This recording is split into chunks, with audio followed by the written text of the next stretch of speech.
Hello student, let's see this question. The coefficient of I minus, IO3 minus and H plus in the redox reaction, that is I minus plus IO3 minus plus H plus gives I2 and H2O in the balanced form respectively are. ठीक है, तो basically यहाँ पर हमें coefficient find out करना है किसका, I minus का, IO3 माइनस का एंड H प्लस का. ठीक है, तो यहाँ पर यदि हम देखें तो बेसिकली हमें क्या दिख रहा है, H प्लस. दैट मीन्स कि ये जो रिएक्शन प्रोसीड हो रही है किस मीडियम में हो रही है, ये हो रही है हमारे पास एसिडिक मीडियम में. ठीक है, अब एसिडिक मीडियम में यहाँ पर रिएक्शन यहाँ प्रोसीड हो रही है, तो हमें यहाँ पर इस रिएक्शन को पहले क्या करना पड़ेगा, बैलेंस. और एसिडिक मीडियम में जब हम रिएक्शन को बैलेंस करते हैं तो उसके कुछ रूल्स होते हैं. तो उनमें सबसे पहला रूल होता है कि हम रिएक्शंस को टू हाफ इक्वेशंस में क्या करते हैं, डिवाइड इन दी ऑक्सीडेशन और रिडक्शन में. ठीक है, अब ऑक्सीडेशन हमें पता है कि ऑक्सीडेशन बेसिकली क्या होता है, ऑक्सीडेशन होता है हमारे पास that is loss of electron, loss of electron. और वही यदि हम बात करते हैं रिडक्शन की, तो रिडक्शन जो होता है बेसिकली होता है हमारे पास गेन ऑफ इलेक्ट्रॉन्स. ठीक है, तो बेसिकली यहाँ पर अकॉर्डिंग टू दैट वहाँ पर हमें फाइंड आउट करना है कि ऑक्सीडेशन और रिडक्शन में हमें दो सेपरेट रिएक्शंस हमें लिखनी है.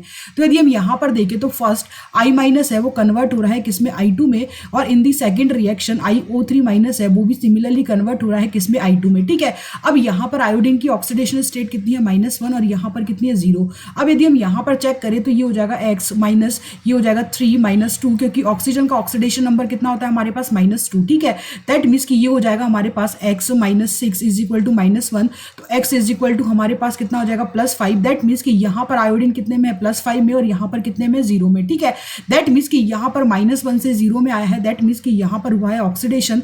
और यहाँ +5 से 0 में आया है, दैट मीन्स कि यहाँ पर हुआ है इसका रिडक्शन. ठीक है, अब हमने यहाँ पर ऑक्सीडेशन और रिडक्शन में यहाँ पर इसको दो हाफ इक्वेशंस में डिवाइड कर लिया.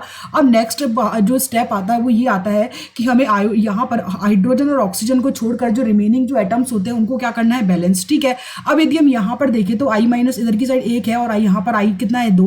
दैट मीन्स कि यहाँ पर हमें नेक्स्ट स्टेप में यहाँ पर 2 लगाना पड़ेगा और यहाँ पर क्या हो जाएगा, I2. ठीक है, अब सिमिलरली यदि हम यहाँ पर भी देखें तो यहाँ पर क्या हो जाएगा हमारे पास 2IO3 माइनस, बेसिकली ये दे रहा है हमारे पास 2 मोल ऑफ I2. ठीक है, दैट मीन्स कि यहाँ पर हमारे पास क्या हो गया, यहाँ पर हमारे पास आयोडीन बैलेंस हो गया. अब यहाँ पर हमें नेक्स्ट स्टेप में बैलेंस करना है किसको, ऑक्सीजन को. और ऑक्सीजन जब बैलेंस करते हैं तो हम ऐड करते हैं वहां पर H2O, और रिमेनिंग यदि H प्लस है, यहाँ पर हाइड्रोजन है, उनको यहाँ पर अपोजिट साइड हम उतने ही क्या ऐड कर देते हैं, H प्लस. ठीक है, अब यदि हम यहाँ पर देखें फर्स्ट रिएक्शन में तो कोई भी ऑक्सीजन नहीं है, ये रिएक्शन बैलेंस है. लेकिन यदि हम इस रिएक्शन में देखेंगे that is 2IO3 minus, basically हमें क्या दे रहा है, I2. तो बेसिकली इधर देखें तो हमारे पास कितने ऑक्सीजन है, 6.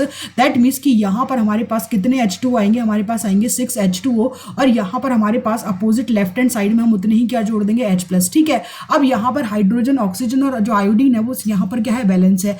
अब यहाँ पर नेक्स्ट जो स्टेप आता है उसमें हमें लास्ट में क्या बैलेंस करना होता है, यहाँ पर हमें बैलेंस करना होता है चार्ज. और चार्ज जो बैलेंस करते हैं हम बाय एडिंग इलेक्ट्रॉन्स. ठीक है, दैट मीन्स कि इलेक्ट्रॉन ऐड करके हम यहाँ पर क्या करते हैं, चार्ज को बैलेंस करते हैं. अब यदि हम फर्स्ट रिएक्शन देखें that is 2I minus, basically convert हो रहा है किसमें, I2 में. तो इधर हमारे पास कितने हैं, 2 नेगेटिव चार्ज है, तो यहाँ पर भी हमें कितना इलेक्ट्रॉन जोड़ना पड़ेगा, 2. दोनों साइड हमारे पास कितना हो गया, 2 नेगेटिव चार्ज हो गया. अब सिमिलरली यदि हम देखें that is 2IO3 minus plus 12H plus, basically हमें क्या दे रहा है, ये हमें दे रहा है I2 प्लस 6 H2O. अब यदि हम यहाँ पर देखें तो हमारे पास H पॉजिटिव कितने हैं, हमारे पास 12, और नेगेटिव चार्ज कितना है हमारे पास, 2. ठीक है, दैट मीन्स कि ओवरऑल जो पॉजिटिव चार्ज रह गए वो हमारे पास कितने रह गए, 10. और इधर हमारे पास न्यूट्रल है, दैट मीन्स कि यहाँ पर ओवरऑल इस 10 पॉजिटिव चार्ज को क्या करना पड़ेगा, न्यूट्रल. तो यहाँ पर हम कितने इलेक्ट्रॉन्स लगाएंगे, यहाँ पर हम इलेक्ट्रॉन लगाएंगे 10. ठीक है, दैट मीन्स कि अब यहाँ पर दोनों साइड क्या हो गया, चार्ज बैलेंस दोनों रिएक्शंस में. अब हमें यहाँ पर इन रिएक्शन को ऐड करने से पहले यहाँ पर नंबर ऑफ इलेक्ट्रॉन्स क्या करने हैं, बैलेंस. तो बेसिकली यहाँ पर 10 है और यहाँ पर 2 है. तो यदि हम इस रिएक्शन को मल्टीप्लाई कर दे 5 से तो हमारे पास नंबर ऑफ इलेक्ट्रॉन्स क्या हो जाएंगे, इक्वल.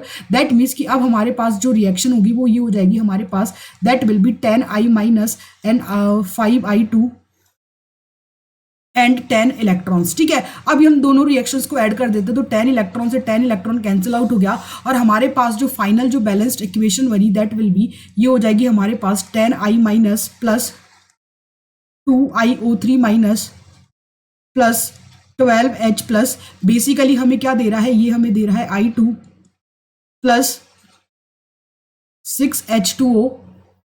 ठीक है, I2 5I2 ये हमारे पास कितने हो गए, ये हमारे पास हो गए 6I2 और ये हमारे पास हो गया 6H2O. अब हमें यहाँ पर बेसिकली इस फॉर्म में कन्वर्ट करना है, तो यहाँ पर यदि हम इसको 2 से डिवाइड कर दे तो हमारे पास फाइनल इक्वेशन क्या बनेगी, यहाँ पर बनेगी 5I minus plus IO3 minus plus 6H plus. Basically हमें क्या देगा, ये देगा 3i2 प्लस 3h2। ठीक है, अब यदि हम यहाँ पर देखें तो i माइनस बेसिकली यहाँ पर इसका कॉफिशिएंट कितना है 5 और IO3 माइनस का कितना है 1 और यहाँ पर H प्लस का कितना है 6। ठीक है, दैट मीन्स कि यहाँ पर जो रेस्पेक्टिव जो कॉफिशिएंट है that is 5, 1 and 6। That means कि यहाँ पर जो हमारा करेक्ट ऑप्शन हो जाएगा that will B option number first.